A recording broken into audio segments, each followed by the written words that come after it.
there, this is the Natural Healing Wheel, and I'm your host, Jackie Capstick. Today, my guest is Anurag Rai. I'm not sure if I just said that right. He's going to introduce him one more time because I'm kind of a rough on that. But he is an award-winning coach, a best-selling author on Amazon with many books. And he is the founder of the Superhuman In You. I'd like to introduce you to my guest. Will you just give us a little bit of your bio to start, and start with pronouncing your name beautifully? Okay. So hello, everyone. Hi, Jackie. Really glad to be on your show. And yeah, you pronounce it right. It is Anurag Rai. So to tell you a bit about myself, so I came to UK with a bag and 100 pounds in 2005. And from there, I had plenty of experience creating and losing and creating and losing again.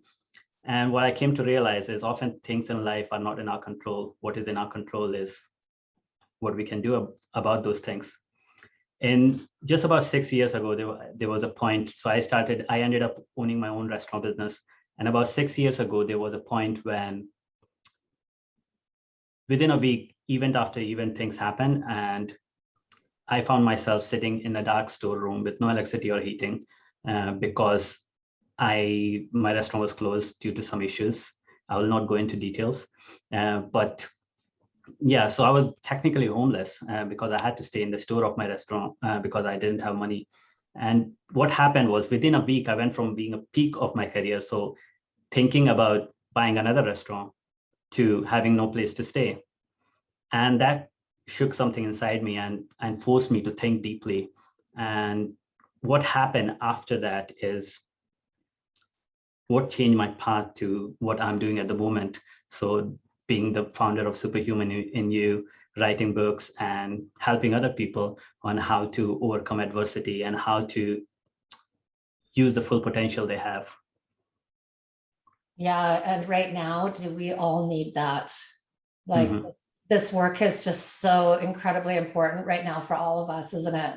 I know for myself, I've been going through a tough journey for the last few years, and it's a deep dive into this stuff. And I am so grateful for the knowledge and the work to know how. And so is that what you're doing? You're teaching how to implement it in your life? Because for myself, I know I've known this stuff for my whole life. I've always been interested in the mystic, and I've always known that we're bigger and larger than what we can see, and that there's a lot more going on than what our small vision allows us. But I wasn't able to implement it daily. I knew how to do the positive thinking and the affirmations and these things, but you coaching and doing the work that you've done, and you teach how to work it, right? Yeah, the thing is, most of us know somewhere inside us the how part, as being able to connect to that inner wisdom. And the work which I do is so I did, after the incident which I just explained to you, I did a lot of research on neuroscience, so science on how to improve human potential, how to think differently, mindset, and all that kind of things, psychology. And then I also did research on ancient wisdom, so like went deep into meditation practices, tried different types of meditation, yoga, and even looked into biohacking, how we can improve the performance of our brain. And ultimately what I concluded was that you need to have the mix. So the change should happen in three. So we are human beings, are three-dimensional beings: mind, body, and energy. And if we try to grow, it's like you have a table with 3 legs. And if you're trying to grow one leg, the table is going to get imbalanced. So it's having that balance and growing all 3 aspects of our beings together.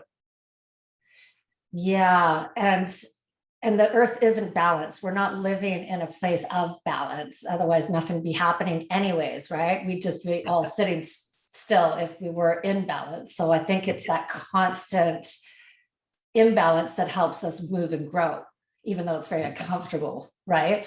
Yeah. For Yeah. myself is what I've come to understand, right? Is yeah, you think it's just you, but we're all one. We're all experiencing to some degree something of similarity, I believe. Yeah. You, yeah. What I have also come to experience is, so you rightly said there's a lot of imbalance around us, and that's the way universe works, or that's the way things are. It would never be like perfect or balanced. But what I've come to notice is the more balanced we are inside, the better we are in position to deal with the imbalance outside. Right, right. Because otherwise, I think we'd all just implode. Yeah. Yeah. And so when you're doing, so it's Superhuman in You, tell us about that. Like, what is that look like? Is it a big, like, just share with me how that started, like, obviously how that started. You kind of just started on that, but explain to me what that looks like. Is that like a big coaching thing? Is it a seminars? Is it online? What are you doing with that? Yeah. So at the moment, I work on clients, work one-on-one mostly with my clients. So after I published my book last year, more people started reaching me on how they can work with me. And that's when I started working one-on-one.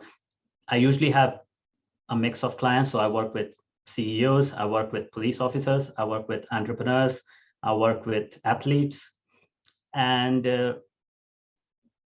what surprises me, but not surprises me actually, because I know the foundation of it, is the core principles that I teach, whether they apply it in business or whether they apply it on a field, if they're a sportsman, they work. And yeah, so to answer your question, mainly my work is one-on-one with my clients. I've recently started a subscription program where I do, there's membership and I do monthly sessions for my audience, but it's mainly one-on-one work. Most of my client is business leaders, but I also work with like top level executives and some sports people. Well, I think those are the people that are all excelling, right? They're all the one that they're interested in growth and get the fact that we are here to do this work. We're not here to just sit here and be happy. We're here to expand, right? And part of that is doing this work. And so when you're working one-on-one, like what would be a protocol for you with somebody? Like they would come to you, and how would you would teach them to, you just listen to their story? Or do you just leave the story behind, start to meditate? Like what's the process what's your magic secret formula?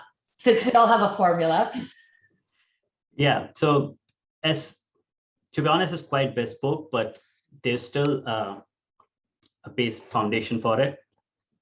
So usually I would have a one-on-one session. The first session is usually complimentary, where we get to know each other, and I find out whether it's the right fit or not, because the kind of clients I work with, I like to say I help extraordinary people to achieve impossible goals. Nice. While enjoying the process. And the reason why I say extraordinary and impossible, sometimes people get confused. Like, so that's the kind of people I want to work with. Is first you need to see that you're extraordinary. So it's not that you have to achieve so and so. We are all extraordinary. We all have a unique thumbprint. We are 1 in a billion, so we are extraordinary. So being able to see that is the first step of me being able to help them to take them from point A to point B. And the second is they need to have an impossible goal, as in they need to think big, because I get excited by people who have those kind of goals, because you don't need a coach if you're not working on something really big. Like you can do it yourself. Then I don't want to like charge them for not like, waste their time and yours. Yes. Really, right? So the process is, I like to call it SCI, which is strategy, accountability, and impact. So strategy is where my NLP training and my research in psychology and neuroscience comes in. And that's where I help them with strategies and tools with mindset, skill set, leadership, all those kind of things. NLP, let's back up again. So can you just explain what that is? Yeah, so NLP is neuro-linguistic programming. It's a coaching method which was designed, it's been a few decades now, and it is very effective in changing mindsets and especially breaking patterns. I don't use all of NLP. So the reason why I have trained myself into different kind of skills so that I'm able to take things from here and there and use it based on who the client is and what will be most effective for them.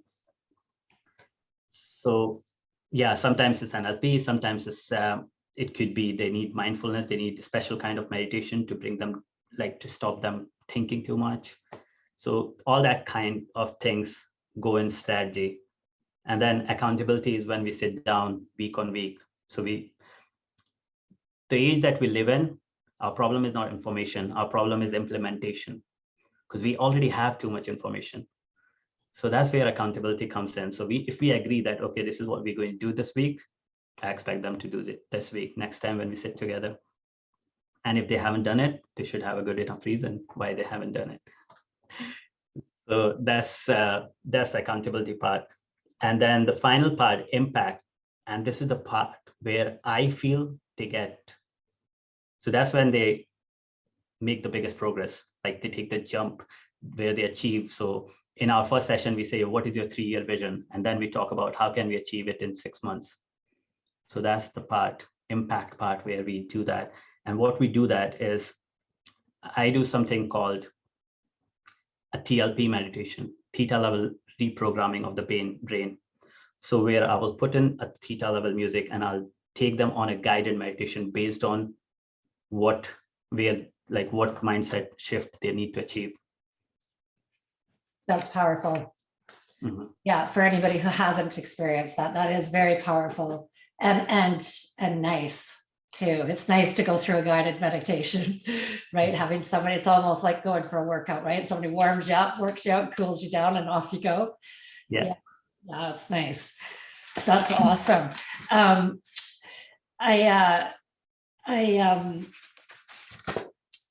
like to talk about your book. Mm-hmm.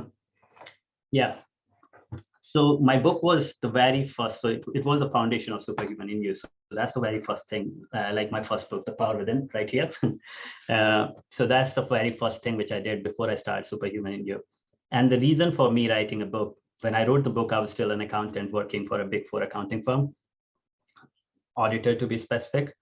And the reason why I wrote this book is because I used to speak. So after the incident, which I explained, like I was homeless, I started meditating more frequently. And the benefits that I got from meditation made me think why more people are not doing this. So I used to ask people, like, why are you not meditating? And people would say different kind of things. Oh, it's not for me, I don't have time, and all these different kind of things. But what I realized is most people are doing it not basically the way that is right for them. So there's different ways to meditate. And sometimes we might come across a way of meditation that might not be for us.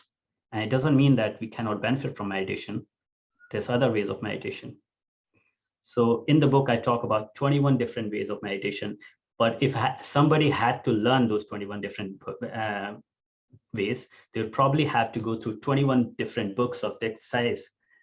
And what I've done is I've put all those 21 different meditation in like something of this size. So it goes through as like 21 days challenge, only the information they need to know. After every chapter, I explain the technique, and then there's a guided meditation which comes with it. Beautiful. That's awesome, right? Because that's, for me, I know I've been through the 5,000 hours of information because it's my thing. I can't get enough of the whole neuroscience, quantum, the whole thing. It just fascinates me, but it doesn't everybody. And I know that because we're not familiar with meditation here in our side of the world as much as in other areas of the world. It took me a long time to learn how. Like, it's not an easy task. I'm sorry, I've got a phone ringing somewhere and I don't know where it is. You know, one of the things you're supposed to do when you start a podcast is make sure all of your equipment's off. Sorry about that. But you know, it's been years of, and then in and out, right? And then so we do it one day and then we forget the next. No, we don't think it's a big deal. But it is, it's everything. And it's just that little bit of time for ourselves that we're not giving ourselves, and then we're not understanding why we're not loving ourselves. But we can't even take, you know, save, and it's 5 minutes of brain heart coherence. It's yeah. So you know what, that's really powerful. So you've got, you know what, that's really great, because you've got all of the knowledge here, right? Yeah, That's yeah, awesome. definitely. It's a meditation guide for busy people. That's what I like to call it. So they can go through 21 different ways and then practice the ones that suits them best. I love it. I'm going to buy it.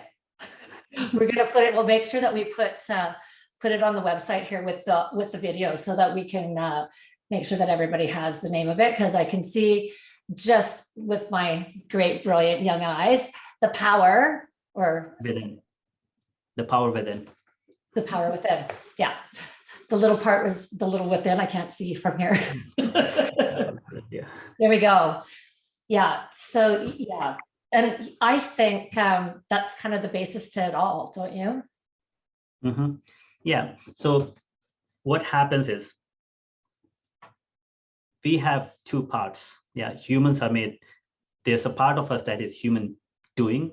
So things we do, think, act. Then there's part of us that is human being. But we often get so much indulged in doing that we forget about the being. And it's like we are only using one hand to do all the work. It doesn't need to be that way. That's very well put. I like that. Yeah. And pushing, right? Like, I think we're all pushing so hard, and when we're pushing, we're getting resistance, and then we're getting ourselves, we're not getting anywhere, because we're in a world. Well, I've been brought up in a world where, you know, workaholic parents and husband now, and, you know, just the patterns go on, right? And for myself, I was at one point very much a workaholic, because that was where I gained value from my family. And we're just killing ourselves, and we're not getting where we could be if we just tapped into this incredible vast power source within that we've not been educated about. Definitely. The analogy that I like to use is, most of us are driving our car, as in life, in first gear. So it might look like we are pulling everything together, but it's taking a lot of effort, more than it should, and we can move much faster. You know what? And I think that if people heard that message, like, I think that you know, so much of the meditation and this kind of work is not being like, to the everyday people, they kind of go, oh, it's not that stuff, right? Don't talk. But if they actually just understood just that simplicity right there, right? That, don't you want to drive your sport car? Like, you know, it goes really fast and you should feel the corners on fifth, right? Like, you're in first gear. Yeah. And I think it's because we're pushing against so much resistance. And it's funny, but if you don't, just having the awareness, even having you say that and somebody listening to that saying, oh, really? Okay, well, I kind of know that I've had experiences of that, but I don't know how to tap into that on a daily basis, or, you know, when I need it. I think that's the power within. Yeah. Something that I also like to compare it with is, imagine you were using a desktop or a laptop and you had 100 different windows open. what would it do to that laptop's performance? Okay, That's really. what's happening to our brain. It's just draining that battery, right? Yeah. Goodness, I think that I still have a lot of windows open daily. That's a great analogy, right? Because I think it's just that simplicity that brings that awareness of, okay, I got way too many windows open, right? Click, click, click, click, click. I love it. That's brilliant. That's brilliant. And so you're author, you're a coach online. Are you going to do like larger, like, so you're getting one at a time? Are you gonna expand so you can address more like kind of larger group type people at some point? Yes, I think the next level to scale the business. So I will still do one-on-one because I like working clients one-on-one. But I think the next level to scale the business is doing those masterminds. And also I'm thinking now that restrictions are becoming a bit easy, like getting eased down now with the COVID restriction. So I'm thinking of doing some events as well. So yeah, that's in the plan. Yeah, because that's really powerful stuff that you have. That's great information. People need to hear it. Yeah. Be nice for you to hit a larger audience, but I know the one-on-one is the gift, right? You know, give it, the gift is in that giving, isn't it? Yeah, I think the reason why it's really helpful for me and for my client is because I get to see very closely the shift that's happening in them from start to finish. And yeah, I think I could create the maximum impact in their lives by working with them one-on-one. So yeah. Yeah. That's awesome. I love it. I love it. And so what else? What do you want our audience to know about you? Like, what's some of the most important things that you really want to share and have people know? Yeah. So I know you do a lot of work, and your podcast itself is about healing. So something that has really helped me and helps my client is to realize that, I think Buddha said this once, that we suffer not because of our problems, we suffer because of our thoughts about those problems. Perception. And what I have noticed is not even the thoughts, because if we just let a thought come and go, it would never be a problem. Problem begins when we start dissecting our thoughts. It begins when we start living in the memories of our past or imagination of our future. It begins when we forget the difference between reality and thinking. Well, and I know for myself, healing from a lot of trauma, the loop, right? There's a loop that happens and there's a trigger that'll happen, and all of a sudden you're in, and sometimes if I haven't grounded or kind of just checked in with myself at some point in the morning or during the day, boy, oh boy, it's easy to go. It's like you don't have, you're grabbing onto the ski rope and you're going, right? You're going for another round. And it's so, I think when doing the work for myself and the awareness of this and having to break all of that down and catch those lifelong patterns and sometimes generational patterns of not enough and, you know, abandonment or whatever, scarcity, all of it. It's the thoughts. And then this thought then builds on another thought. And I think what I found really interesting is I'm a real big Joe Dispenza fan, and Heart Math, and you know, the Three Amigos. Anyways, I love all the science behind this that's coming out now that's proving that this is science. This is actually hardcore. That this is what you have to do. You have to go in and break down those thoughts. You have to go in and catch that loop and stop it, like make that choice. And it's like, it's tough sometimes because there's so, well, it depends how many years you've been going loop-de-loop, right? But I think for myself, when you go through an intense period of trauma, you know, you're not equipped at that point to stop the loop in time, right? And it's all about those thoughts, and then they create this other story, and none of it's even true. It's all the subconscious mind, and then what? And then maybe they did this, and then that's going to happen, and none of it's even happening. But we think it's happening, and our whole body's going through the experience as if this is happening to us again and again and again and again, which is it's exhausting, right? It's just toxic for yourself, for myself, for anybody around you. And it's thoughts, and they're not even freaking real. Like, it's just a computer chip, right? Like the subconscious, 95% of it, they say, right? 50, 60, 70,000 thoughts a day. And most of them are the same thoughts you had yesterday. Mm-hmm. And they're not even good thoughts, usually, if you check in.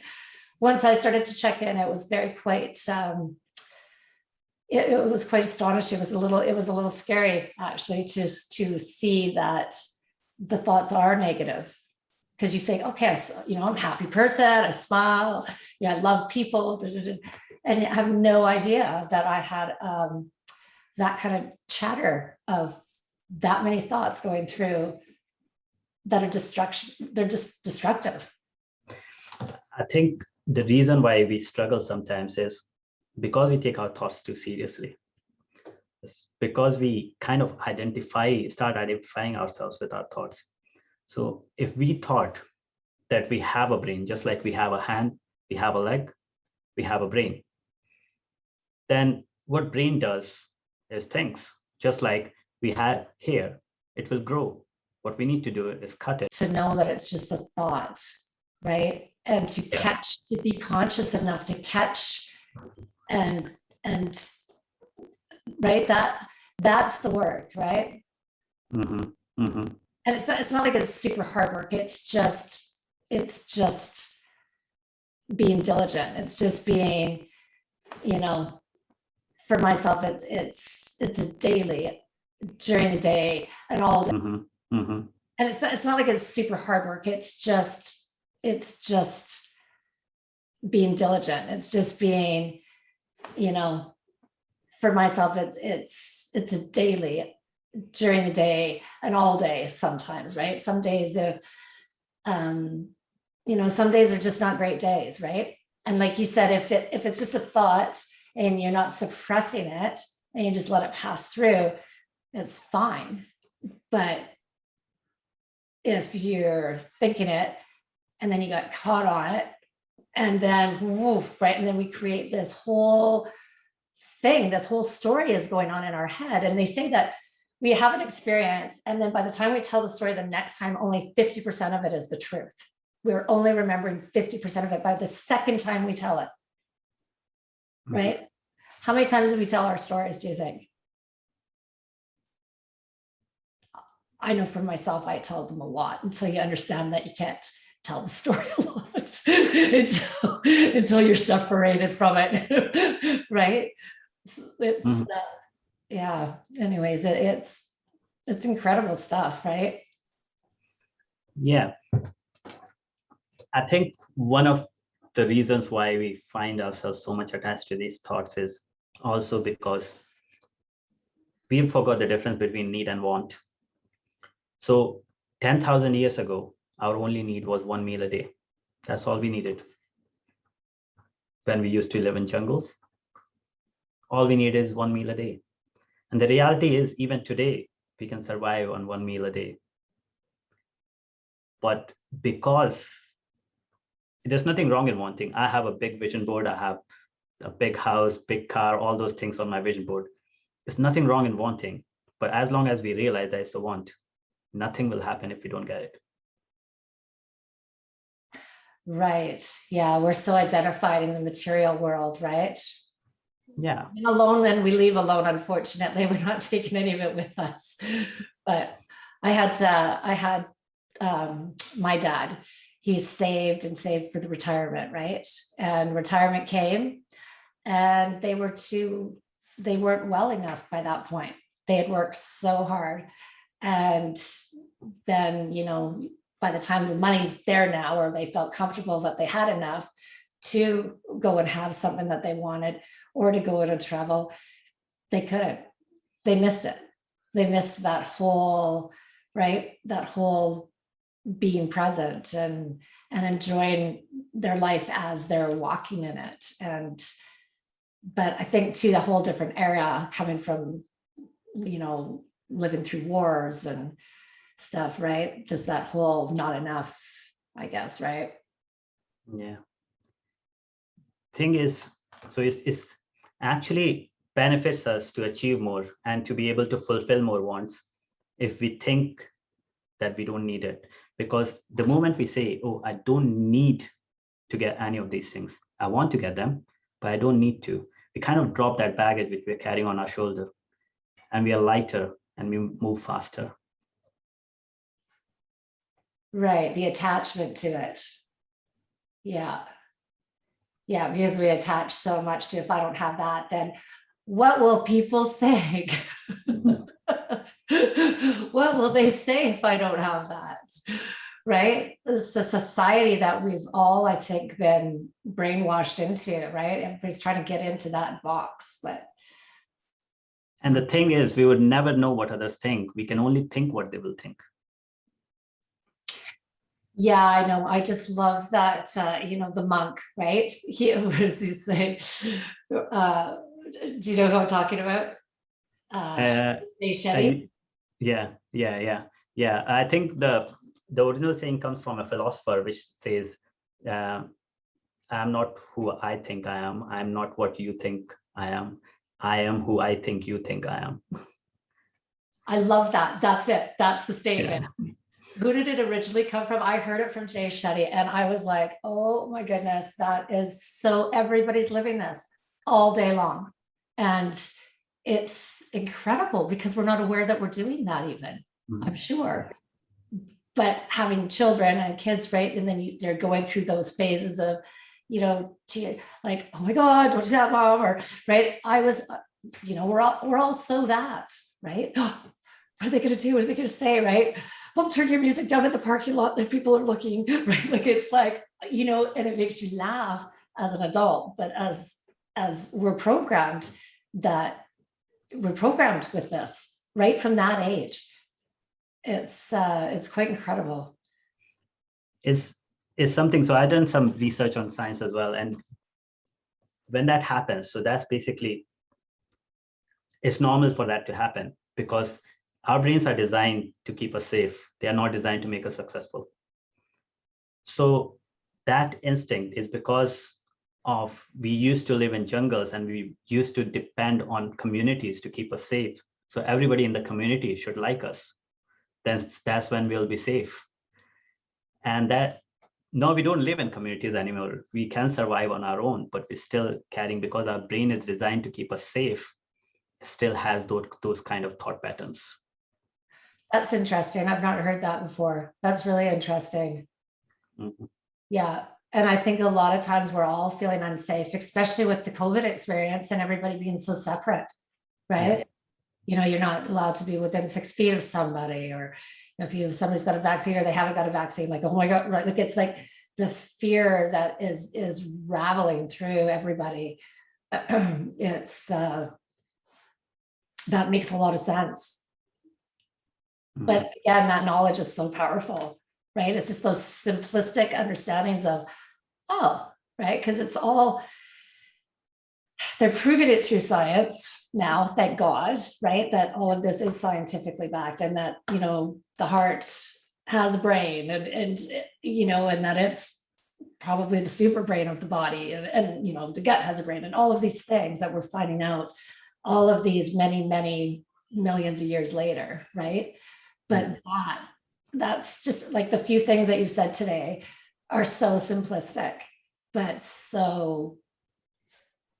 they're so big, right? Yeah.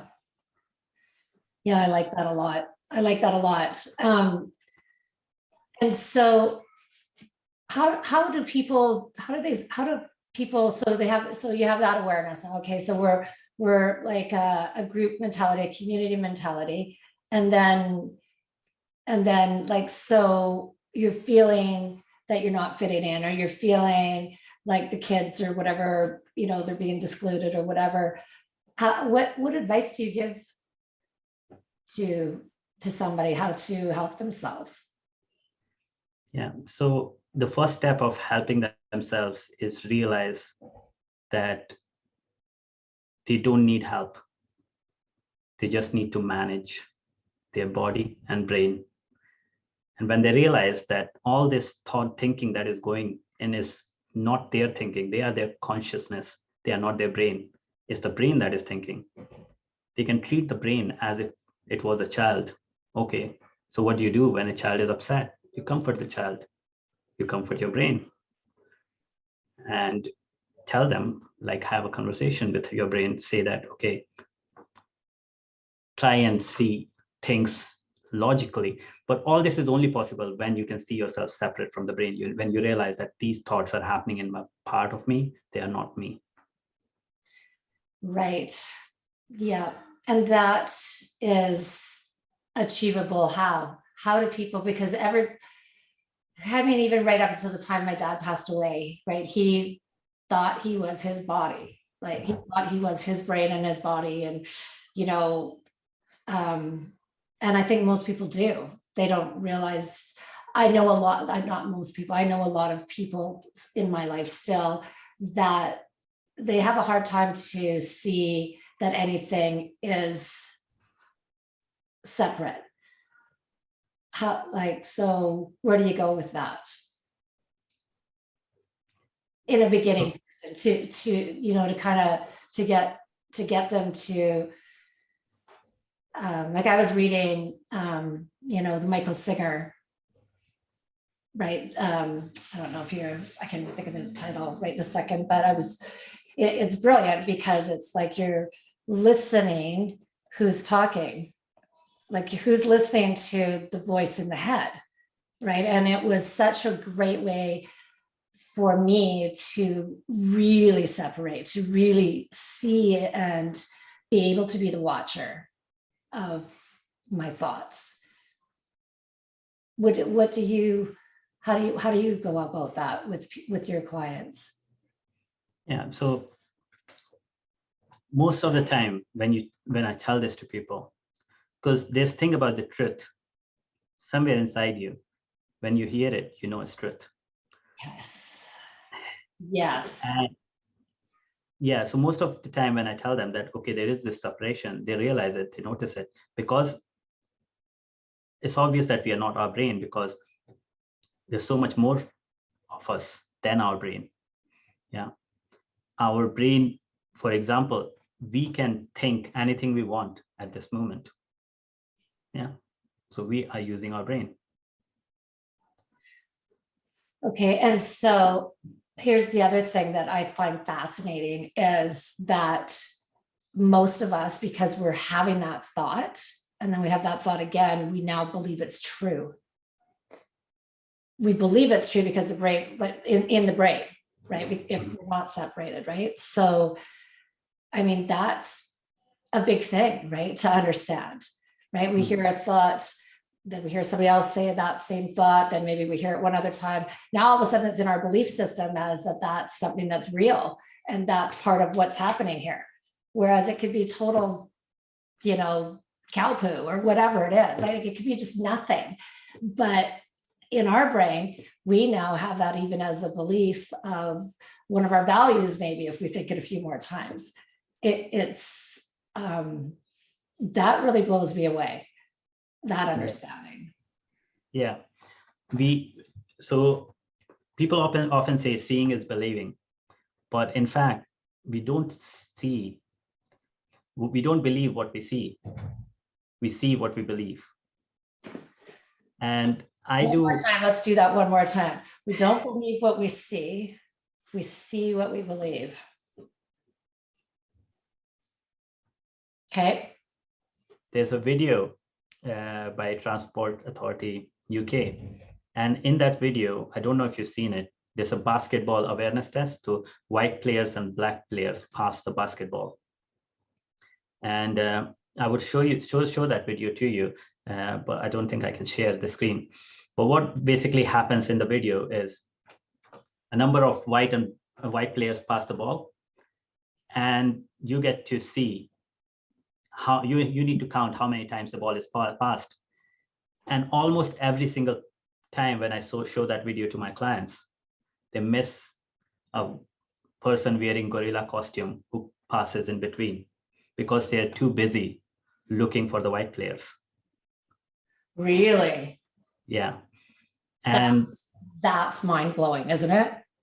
And yeah, that is just programmed thinking. yes. Interesting. And there's a reason for that as well. Again, the reason why I'm able to differentiate and talk about all this, because I've done the research on both sides. So I've done the research on the wisdom side, but I also got to know the science behind it. And the reason for that is our brain can only process a small number of information it gets from its senses. So it will pick up the top pieces of information, and how it decides which one is the top pieces based on our belief system. Because if something has kept us safe for so long, it must keep us safe for longer. So it will choose to pick only those things to process which it believes. And usually if it's trying to keep us safe, it's fear thoughts. Yeah. Right? Mm-hmm. So we only see things. You know what? Yeah, that's a big one. It's like, here's another great big one, right? I think this is 5 now. That's huge, because it's huge to just to have that awareness that that is happening. Yeah. You're in a situation, you're having an altercation, and you can only see it your way. You're in your mind.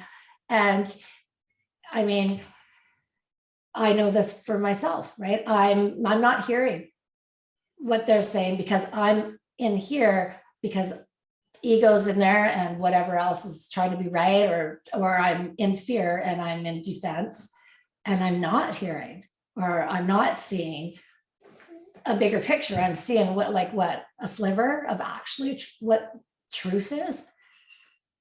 Mm-hmm.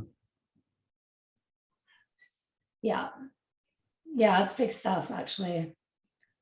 I think that the only way for me is actually having that awareness to really kind of digest that thought, and to really just kind of to really absorb that actuality of that information, to implement it. Right? Yeah. Yeah. Another thing which my clients find really helpful in dealing with situations where they might feel stressed, anxious, or fearful is an analogy that I use, that our life is like suppose you're playing a video game, right? You cannot control what's happening inside the game. You can only become a better player. You know, you wrote that in our questionnaire, and I love that, because you know what, just that, right? You can only become a better player. And that really resonated with me, because that's the work. That's the work right there. That's the athlete. That's getting into at a first and then to second and third right there, right?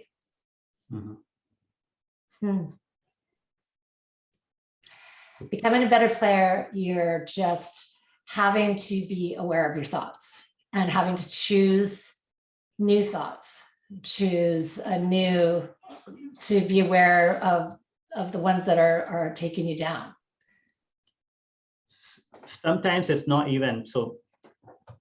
What I've noticed, again, in my experience and in my work and my clients, is suppose this was a glass of murky water, okay?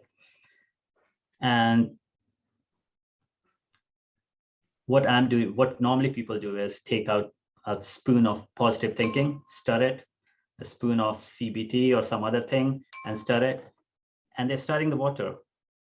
When all they need to do is leave the water alone, and the murk will settle down.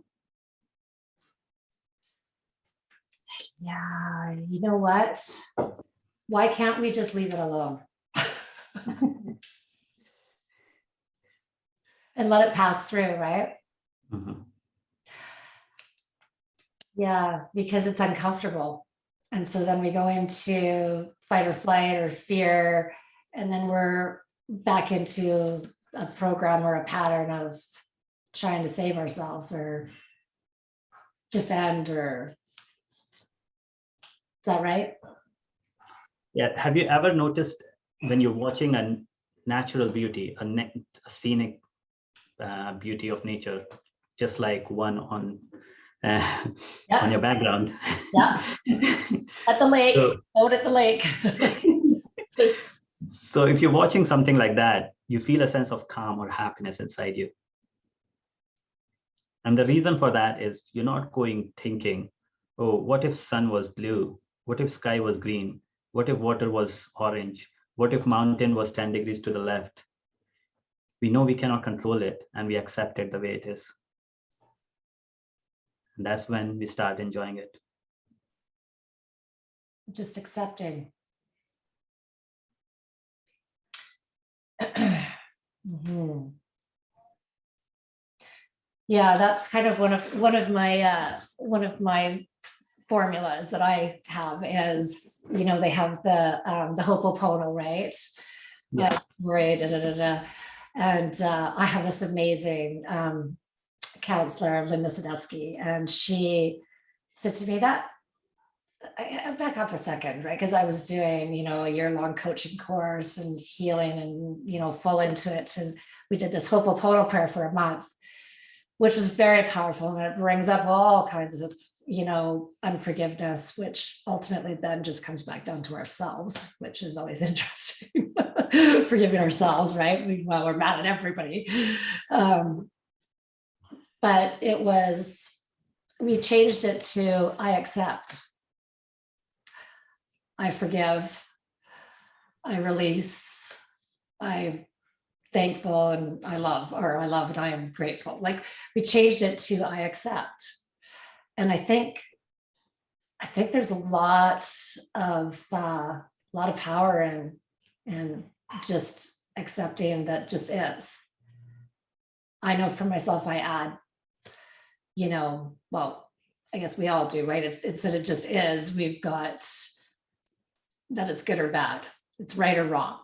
Like we can't just accept that it just is. Is that just a community, societal thing, or is that is that what that is? That's just a programming too, right? Because acceptance is it's a tough one. It's I mean, it isn't once you say it, but to say it and then just be like, okay, I accept that this just is. It just is. And just to take the energy of the right or wrong or the good or the bad of it away and just allow it. I think it's you're right. It's to do with the program, the way we were brought up. So we hear stories like fairy tales where good always wins, and good things always happen in the end. And when it doesn't happen in real life, our brain, because it has those stories in the background, gets frustrated that, okay, why is this happening to me? Why is like, if I'm a good person, why is this happening to me? And I have never said that. I've never said that. Yeah. Why is this happening to me? This little victim comes out, right? Yeah. Oh my goodness. Yeah. Yeah. But in reality, like, as you say, there's nothing good or bad. It's just it's a situation rather than labeling it good or bad. So another analogy that I like to use is if you're walking outside and it starts to rain, you don't stand there and curse the clouds. You take out an umbrella. You become a better player. Yeah. Yes. Become a better player. Okay, what's my next move? Yes. Like, how can I, yeah. Yeah. So you accept that it is, and then you make a new choice. Now you're Yes. choosing, and then you choose. Yeah, we don't get to choose what happens in our life, but we always get to choose our next move. And how we're going to react eventually, once you get out of the loop. If you don't get pulled on, if you don't go for another round on the ski. To get you outside the loop, something that I find very powerful, and this is something which comes from my NLP training, is what's the worst that could happen? So think about what's the worst that could happen, and then ask yourself, force yourself to think, what's the best thing about it? Oh, okay, I've heard, I've heard that used many, many times, but not not that second part. So you're in a really crummy situation. Okay, so what's the worst that could happen? Okay, and then what's the worst that could happen with that? And then what's the best thing about that? Yeah, what's the best thing about the worst that happened? So would you say that is, so once we have a thought, we can't not take, that thought's already now out there. It's already, the energy's been put out into the quantum, right? It's already kind of manifesting around. And so we can't get rid of it, but that is a way to add and make a U-turn on the story, right? And start to create a different dialogue. Yeah, so there's two things happening there, and it's all to do with the way our brain works. One is you cannot be curious and angry at the same time. You cannot be curious and fearful at the same time. There's a reason when the kids, they are crying, and all of a sudden you give them a keyring and they become quiet because they're curious. So it gets the brain to be curious. Okay, what's the best thing about it? Start thinking, forces you to think. And the second thing that happens is, if I ask you to stop thinking of a red car, the first thing you'll think of is the red car. So what this is doing is, instead of forcing you to stop thinking about the worst situation, you're thinking about something else. Like if I asked you to think of a white car, you no more think of the red car, you think of the white car. We adopted our granddaughter. She's 3.5. And I can't tell you how many kids I've raised, and I'll say, don't do that, as she then does it. Like, and it's like, seriously, that that's what happens, right? But of course, I still don't do that, don't touch that, don't, right? And that's what they're doing. They're going right after it, right? Oh goodness. And we're all doing that, and we're doing it right from that age. Yep. Because that's the way brain is designed. It thinks in pictures, and in pictures you cannot think of no. Picture is just a picture. Oh, that's interesting. Right. So visualization is so huge, right? Like for your future, for building something that you want to create. Do you use that with your, says my internet connection's a little unstable, so hopefully we're good. Do you use that in your practice at all? Yes, so I use it sometimes sparingly. So I believe that there's a formula to create success, and it is that you must believe it. Thought plus belief plus action equals results. So your thoughts make up your beliefs make up your actions. And in the process of your thoughts and beliefs is where visualization comes in. That you visualize till you start believing it, that, okay, this is going to happen. All these things are a way to motivate our brain. Yeah. Sorry, I have to write that down. I like that. I should have wrote down those other points too, that I was going, aha. I'll have to go back through my tape. I really interrupt a lot. I apologize. I'm a talker. No, not at all. It's really good to hear your views on things as well. So yeah, definitely.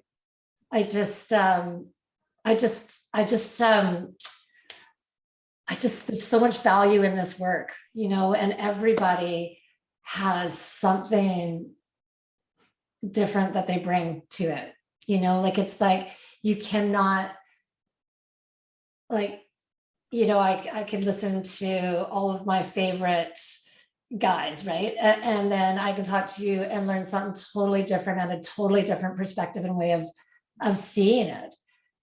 And everybody I interview, it's that, like, wow, right?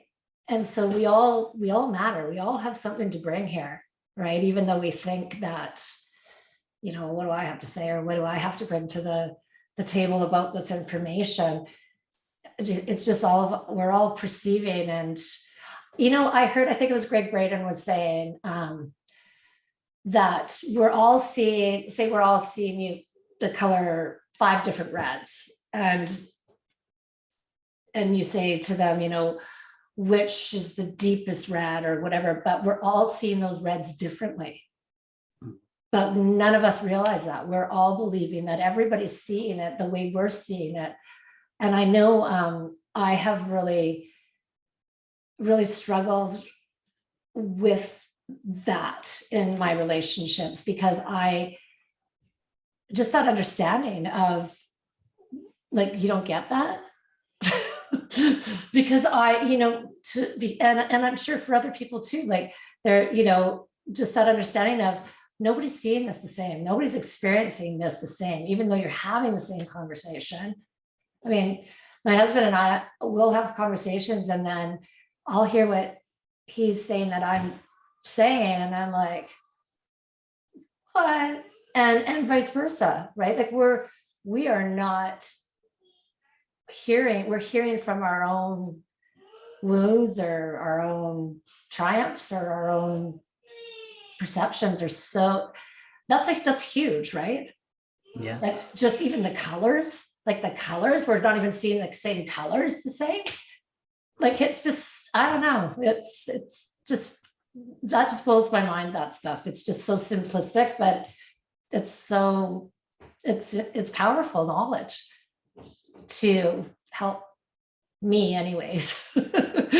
Help me to move through whatever, to get myself in a place of having healthy relationships, right? Yeah. What you said is like 100% accurate, that we all see things differently. So not just psychologically, but also physically, because the brain processes only, as we said, only a small number of information, and we all, at one point, we can never see the full reality. So if you're seeing my hand from here, you're not seeing what's behind it. And because we all have different sets of eyes, we all look at things differently. So physically and psychologically, we are seeing things differently. And that is why it's more important to be happy than to be right, because our realities will never match. Right. Mhm. Yeah, I think in my relationship, we've learned to, agree to disagree. Mhm. Right. I hear you, but I don't agree, or I don't see it that way, and be okay with that. Yeah. And I think that's really powerful, because just having, I just don't think that we have the knowledge. I think that 90% of the world doesn't have this knowledge. Right. And then we're struggling and we don't know why. And it's just these simple basics. Why were we not taught this in school? One day, hopefully. Right.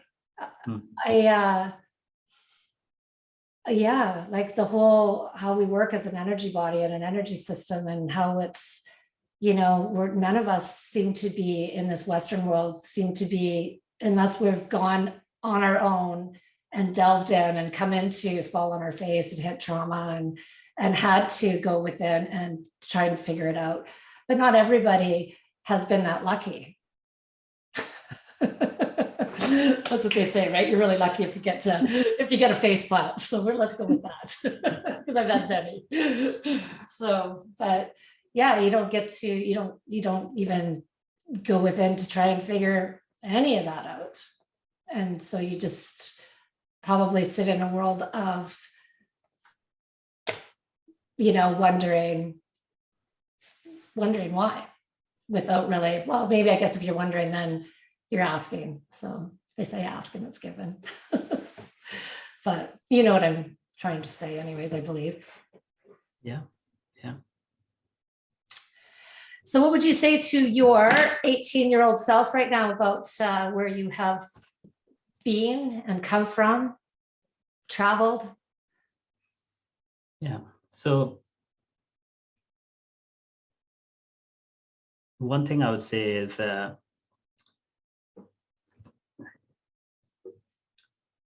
it's not important to, like, being successful is not that important. Trying is more important. And nothing will go as per plan. Accept it. Yeah. Yeah, become a better player and starting the game knowing you don't know which way that guy's going to go with the ball, right? Yeah, exactly. I really like that analogy. I think it's really powerful. And what would you say to your 80-year-old self?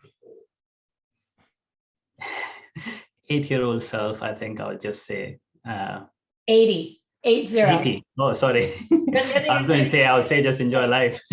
But yeah, 80-year-old self. I think I would like to say that whatever happened, just nothing good or bad. Hopefully, I will have that wisdom at that time to realize that, anyways, that whatever happened is not good or bad. So there's often we only focus on 3 elements of life. There's health, there's wealth, and happiness.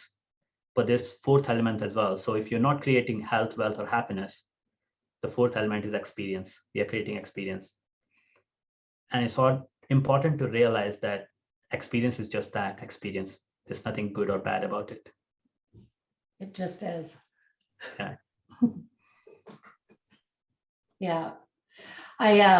I asked that question because I was a hairstylist for 30 years and cut hair 10 hours a day and loved every minute of it and had, you know, talks all day long. And that's the talking.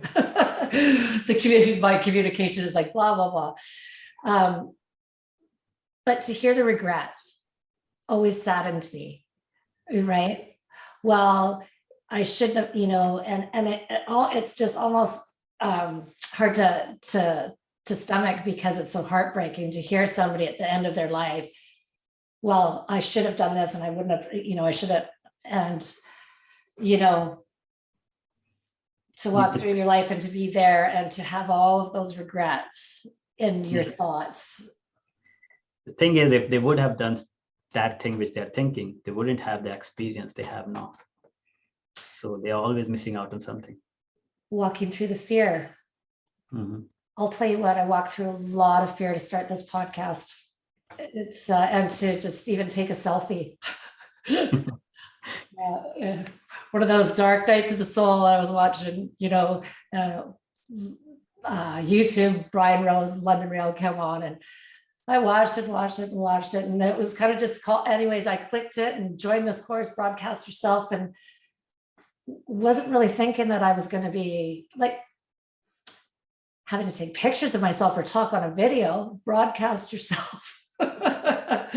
Anyways, the fear, walking through the fear, it's exhilarating because it's not even real. Like, it's like, you know, they're going to say whatever they're going to say anyways, right? And I don't even know what they're saying and who cares, right? Again, back to that wonderful saying, right? I'm not who I think I am. I'm not who you think I am. I am who I think you think I am. I mean, it's powerful, right? Yeah, maybe age helps with that too a little bit, right? Age and trauma, a few concussions too. I like to say I'm always wiser than yesterday and younger than tomorrow. You know, and the younger than tomorrow is a very real thing, right? That Heart Math Institute. I don't know if are you familiar with the Heart Math Institute? Yeah, I've read Joe Dispenza, yeah. Yeah, I know. I did a few of his courses. It's went on a European cruise with him down the Mediterranean, and oh my gosh, did dance courses. Yeah, he probably saved my life. His work is, he's a leader. I always felt like he was just strapping on his boots into onto the dragon, right? He's on, and their work just, it continues to grow and excel every time I turn on a new video that he's put out. It's just, it's incredible. But we're living in this incredible quantum field that yeah, anyways, we really need to have the knowledge to tap into it, because it's pretty exciting and it's pretty powerful, right? When we're tapped in, we get to be a part of it, right? Definitely. Yeah, it's a pretty amazing feeling. I really thank you for spending this time with me today. It was great to meet you. And I'm glad I didn't totally trash your name saying it. I'm just that girl, right? My friends and my family, they it's like, oh gosh. So I think I have that in my brain, right? That I, don't say it properly, don't punctuate properly, don't spell properly. Goodness. But I do a lot of other things great. Okay, so what else that you would like any of our listeners to know, you're going to send to me, and I'm going to post with our video, so it's on our website, so they can have how to get a hold of you, how to get your coaching, your book, all of that. I can put up there for them. That'd be great. Yeah, that would be great. Yeah, so if they want to find out more about me or my work, they can visit superhumaninu.com, and they'll find all the information there. And yeah, just don't try to control the game. Focus on becoming a better player. On the profile selection screen. Goodness, I love that. Or 5 buttons. Okay, so that's my daughter upstairs. She just joined onto some computer. Yeah. Oh my goodness. Okay, thank you. Have a great rest of your day, and let's catch up down the road. Sure. Yeah. Let me know when you write your next book, or you're doing some big courses or something that we can share. I will let you know. I'm actually writing my next book, but yeah, I will definitely give you a shout when it's ready. Awesome. Okay, take care. Take care. Bye. Bye now.